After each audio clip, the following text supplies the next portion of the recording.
আমার সাথে পড়ুন বিসমিল্লাহির রহমানির রহিম। আস্তাগফিরুল্লাহ রব্বি মিন কুল্লি যামবিন ওয়া আতুবু ইলাইহি লা হাওলা ওয়ালা কুওয়াতা ইল্লা বিল্লাহিল আলিয়্যিল আযীম।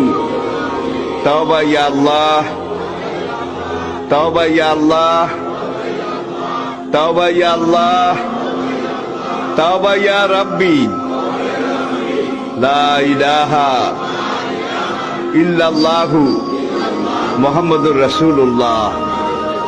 আল্লাহর কসম, পিছনের জীবনে সব গুনাহ আল্লাহ মাফ